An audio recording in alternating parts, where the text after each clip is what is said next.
L'emboîture du tuyau standard Pamlock comprend une première chambre destinée à recevoir la bague de joint, une seconde permettant le verrouillage. La bague de joint standard assure la fonction d'étanchéité. Elle est utilisée sur l'ensemble de la gamme des tuyaux à emboîtement pont-à-mousson.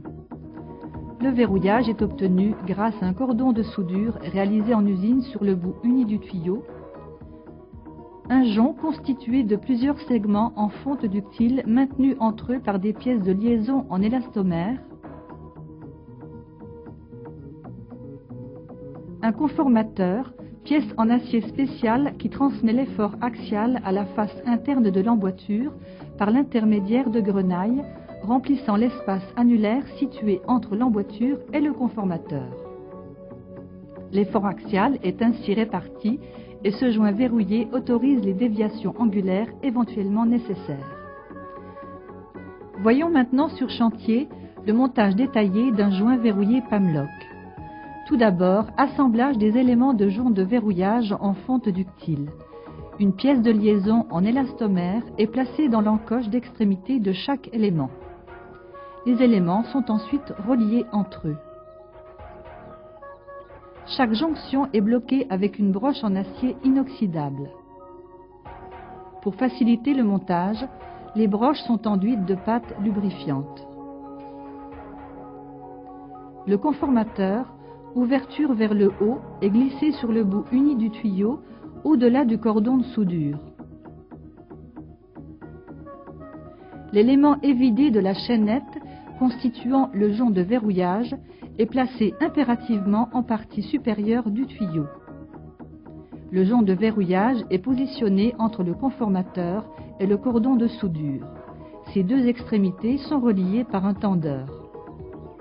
S'assurer avant serrage que le jonc de verrouillage est en contact avec le cordon de soudure.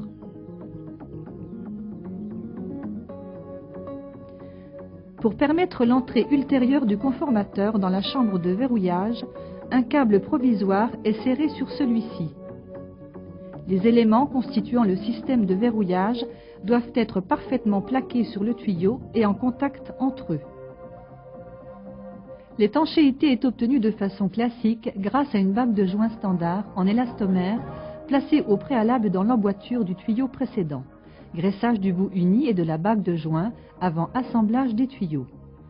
On remarquera la position de la chambre de verrouillage en avant du joint d'étanchéité.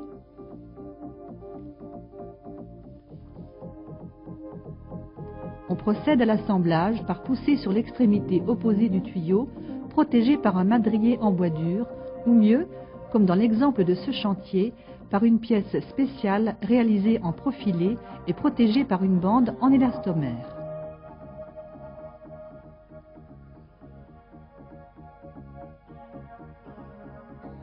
Le câble de serrage du conformateur est démonté.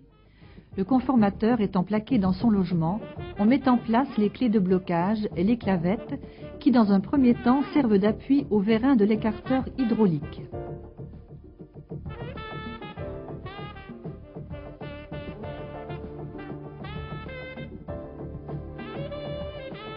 Après vérification de la mise en place du conformateur dans la chambre de verrouillage, les deux clavettes sont bloquées définitivement.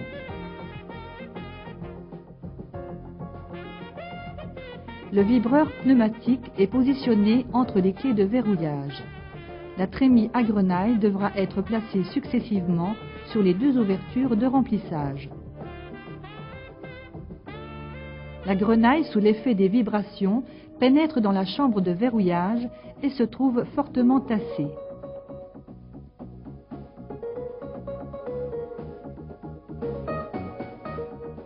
Après mise en place de la grenaille, les deux orifices de remplissage sont bouchés.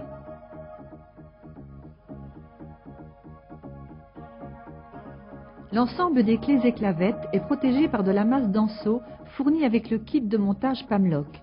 Enfin, cet ensemble est recouvert de toile grasse. Ce même joint verrouillé est utilisé sur les raccords à emboîtement, évitant ainsi la confection de butées en béton pour reprendre les efforts hydrauliques dus à la pression. Le joint verrouillé standard Pamloc est particulièrement adapté à la pose de canalisation de grand diamètre, 1400 mm et au-delà, en conditions difficiles, terrain instable, forte pente, traversée de rivières.